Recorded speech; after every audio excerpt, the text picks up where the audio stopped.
Bom, meu nome é Lia Mais, eu estou com 45 anos de idade, minha formação é acadêmica em artes plásticas, né, artes visuais. Eu trabalho com prostituição, com criminologia do ódio, antropologia, sociologia e psicologia comportamental. Estou sendo representada pela Galeria Jaqueline Martins e a gente está com exposição, que hoje é o último dia da exposição, mas fico grata de você ter vindo, né, no Portal Afro. Bom, acho que nesse momento atual, Jader, eu fico muito pensando num texto do Ashley Mbembe, que é o Antimuseu, né? É entender o quanto a arte ela trabalhou, né, no segmento de opressão e de estigma, mas como a gente pode também agora nesse momento contemporâneo transformar o museu, né, meio que retificar o museu, na verdade, no lugar de respiro. Então, penso que a arte plástica, principalmente a pintura, né, de que a gente vai falar bastante hoje aqui, é uma ferramenta hoje de construir novas memórias, né? Então, para mim, a arte realmente é uma ferramenta de falar sobre amor, falar sobre justiça, falar sobre cuidados. Que transformações esse conceito passou até chegar até o presente dado? Como é que você tem uma imaginação, começou assim, hoje está assado? Bom, eu penso que primeiro entender qual que é a função dos museus. Quando a gente fala de arte, né, então a gente vai pensar que a função do museu foi estatificar, fetichizar. Então eu acho que teve um progresso, né, com a entrada de pessoas pretas, de pessoas que não são cisgêneras também no museu, que começou a entender essa lacuna institucional. Porque o museu ele vai, né, se a gente pega um pouco do texto do Charles Myers, que é a Ignorância Branca, vai entender o quanto o museu ele trouxe, né, uma ausência da verdade, né? Então, essa ausência da verdade faz com que as pessoas achassem, ou acham ainda, uma minoria, penso eu agora, a indisponibilidade de pensar que outros corpos também pensam. Então, eu acho que está tendo um progresso, sim, de uma forma tímida e intimista também, para pessoas transexuais, principalmente, dentro, né, de lugares de museu, mas entender que essa mudança não cabe somente ao artista, né, ou a pessoa que está produzindo os objetos, mas sim, curadores, diretores, patronos, né, porque se não mudar toda a estrutura do museu, vai dar a impressão que esse problema é do artista, né, e é um problema estrutural.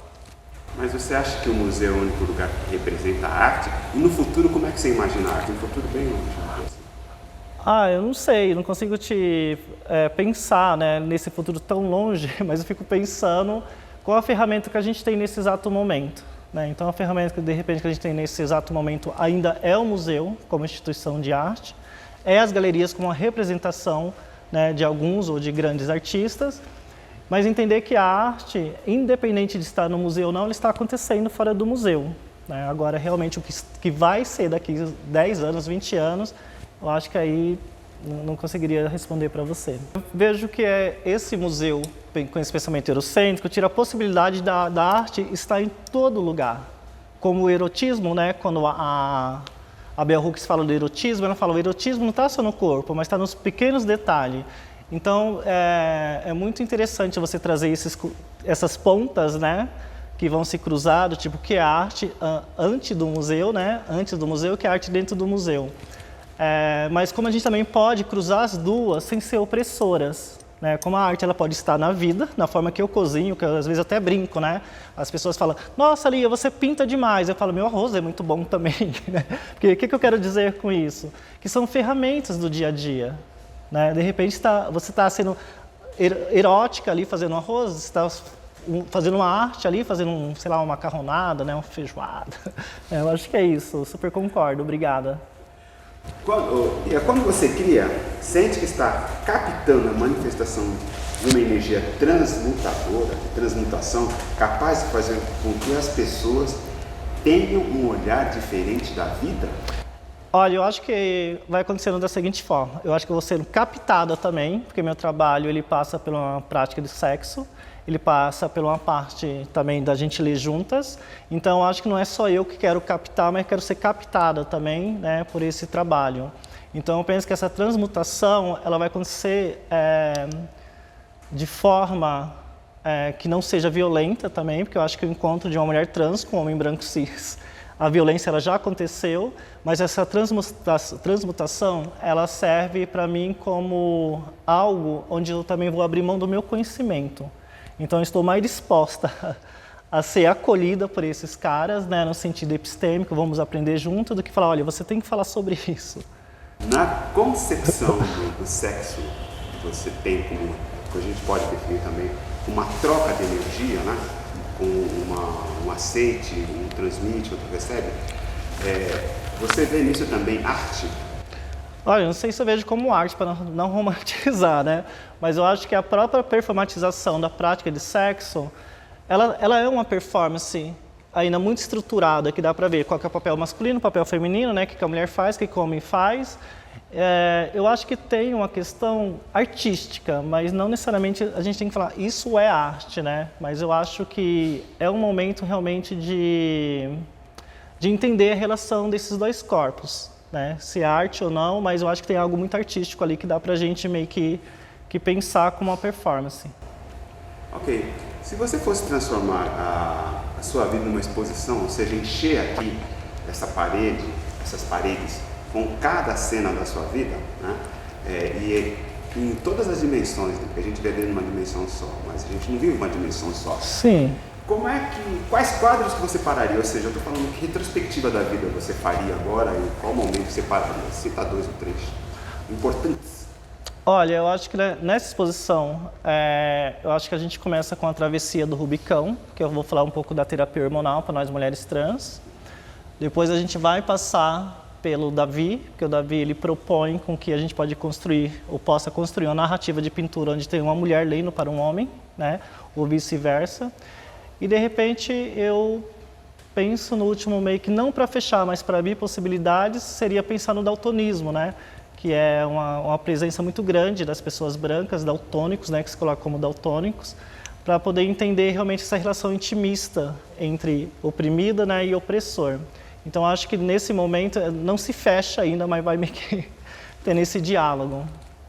Esse despertar, o Jader, foi quando eu comecei a ir muito ao MASP, trabalhei na Bienal de Artes, frequentei bastante SESC, e me incomodava muito a forma que as pessoas estavam, né? Alguns artistas estavam construindo narrativa de pessoas não brancas, né? E eu lembro que eu estava lendo Toni Morrison, e Toni Morrison fala, olha, se você quer ler um livro, e esse livro ainda não foi escrito, levante e escreva. Eu falei, uau, isso é para mim, então eu vou levantar e escrever outras possibilidades de pintura, de diálogo, inclusive outras possibilidades de prática de sexo, você entendeu? Que eu acho curioso quando eu falo que eu sou prostituta, as pessoas ficam assim, mas como você fala isso, né? Eu falo porque para mim é uma ferramenta de trabalho, né?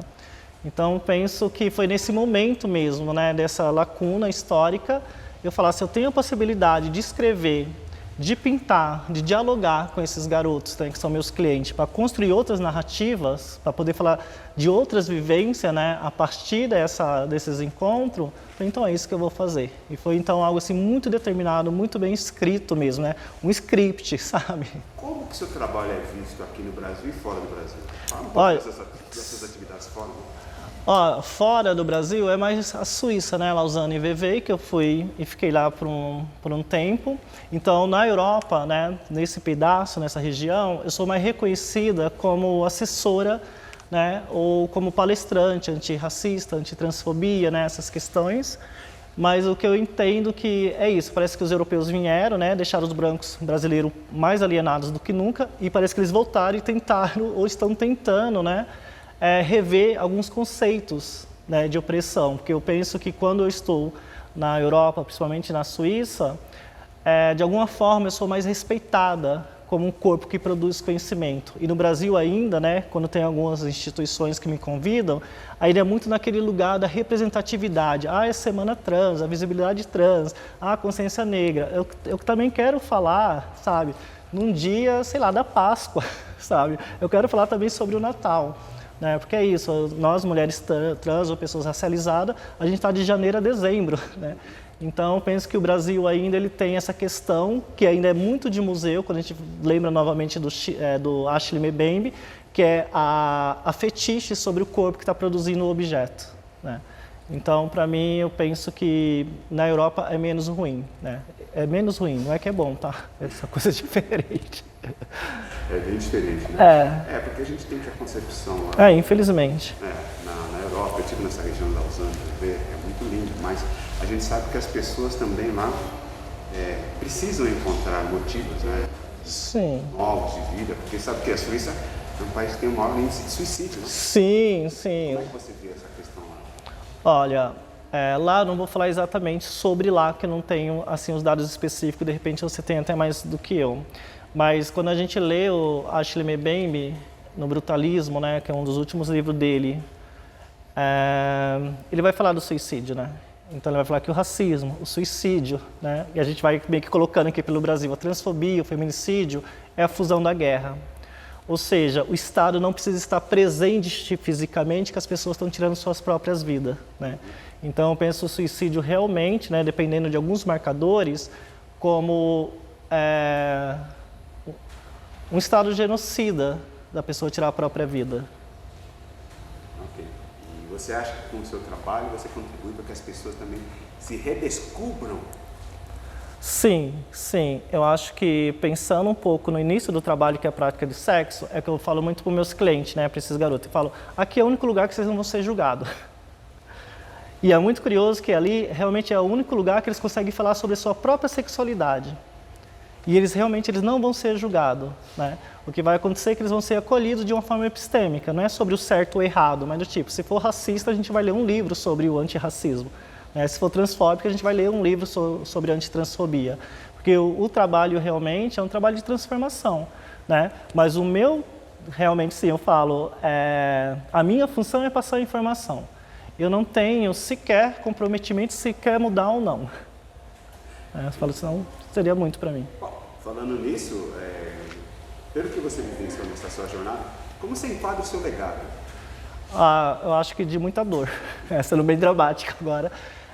Eu aprendi, né, que ser uma pessoa trans, eu fui aprendida, na verdade, você perde o direito, né, de ser tia, de ser avó, de ser parente de alguém, né? Então, infelizmente, né, na questão do Brasil, o legado, né, da vivência de pessoas trans é um legado, assim, a partir de muita violência, né? De repente, não seria o ideal falar disso, que eu poderia falar, o legado é deixar as pinturas. Não, mas a gente está falando realmente de algo visceral, né? Tipo, a pintura é uma das partes, das possibilidades, mas o legado de vida realmente é bem violento. Como você percebe hoje o enquadramento das pessoas com relação à condição sexual? Como você prevê isso no futuro? As pessoas no Brasil estão discutindo banheiro, né? Eu falo, uau, se o problema desse gênero é discutir banheiro, eu não tenho problema nenhum, porque eu já resolvi essa questão de eu faço xixi ou não. Mas pensando ainda nas instituições de arte, né, infelizmente, né, quando a gente pensa na questão da intersecção, que era para ser encruzilhada, se tornou o quê? Uma fila indiana, né, que primeiro vem os homens brancos, as mulheres brancas, cisgêneros, depois os homens pretos cis, depois os gays brancos, né, e nós mulheres trans ainda, as racializadas principalmente, estão muito na ponta, né.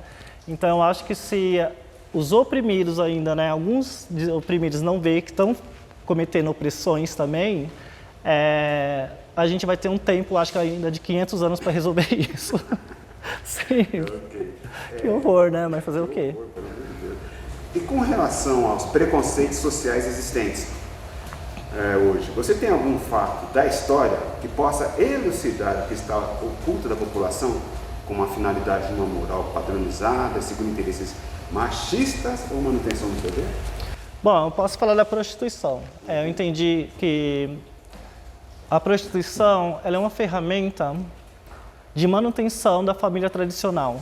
Certo. Ou seja, eu falo isso porque para quase 500 clientes que eu tive prática de sexo, né, clientes brancos entre 18 e 25 anos, eu falava para eles, mas por que vocês me procuram?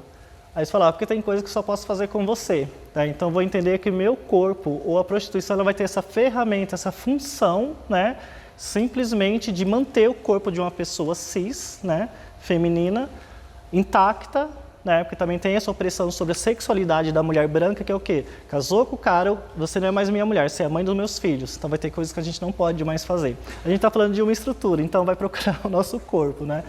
Então a prostituição é uma manutenção do poder de economia de pessoas brancas cis de classe média alta. Não sei se vocês sabem, eu vou trazer um dado histórico, né, que é muito importante, que é o quê? Tem um livro que chama A Origem do Sexo, né? E eu acho que é um alemão que escreveu, eu não consigo citar o nome dele. Mas é muito interessante que ele vai falar o seguinte, olha, pelo século, mais ou menos, 6, 7, era proibida a prostituição. Mas aí o que aconteceu? Quando proibiu a prostituição, os burgueses ficaram meio que em estado de choque. Ou seja, a partir do momento que a gente proíbe a prostituição, esses caras vão querer transar com as nossas filhas. Mas só que as nossas filhas, a virgindade delas, vale o quê? Um dote. E naquela época o governo era quem? Era o clero. Então o clero fez a seguinte abertura: olha, a prostituição é um mal necessário. Né? Então a prostituição, principalmente no nosso país, está muito atrelada com o racismo institucional, né? E com a transfobia global. Como você analisa as questões de racismo? Houve progresso quando iniciou sua luta pela conscientização da vida, de respeito que todos merecemos? Eu acho que houve um progresso gigantesco, né? Desde quando a gente pensa nos movimentos antirracistas dos Estados Unidos. No Brasil, eu acho que ainda as pessoas negras, elas têm que saber que elas são cisgêneras, a grande maioria, entender que pessoas trans também são negras. Ultimamente, a gente está vendo algumas mulheres intelectuais sendo extremamente transfóbicas, mulheres negras, né, transfóbicas, e eu falo, uau, na ausência do viado você é o macaco. Né? É entender, né, que é isso, tem um momento, né, que o próprio pensamento de pessoas pretas cisgêneras se tornam opressoras, né, na relação de poder, de ocupar lugares de decisões, quando não vê pessoas negras, né, que são transexuais também. Então, acho que a gente, de novo, tem mais uns 500 anos aí para os pretos se ver que são cisgêneros também, quem é preto cis. Né? Então, é isso. Para nós, mulheres trans, se torna uma demanda, porque a gente já tem que lidar com o homem branco cis, com a mulher branca cis, agora com os pretos cis. Falo, uau, meu Deus do céu, tipo, é muito tempo, né? Essa conta não é minha, não. Qual foi o evento mais impactante, né, que você participou?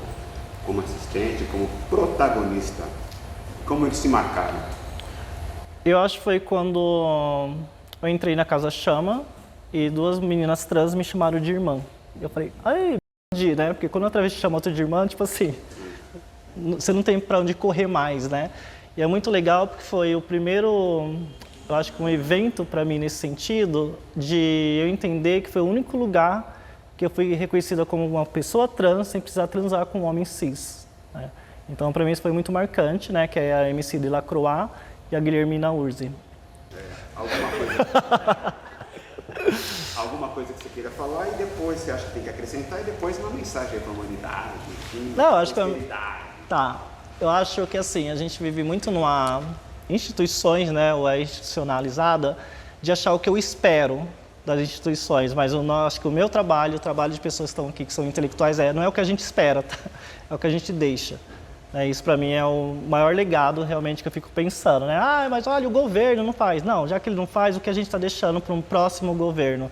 Ah, mas o museu não faz. Mas quando eu estou no museu, o que a gente está deixando para o próprio museu? Então acho que seria mais ou menos essa mensagem. Ok. É isso? Ai, por favor. Sim. Sim, obrigada. Tô morta.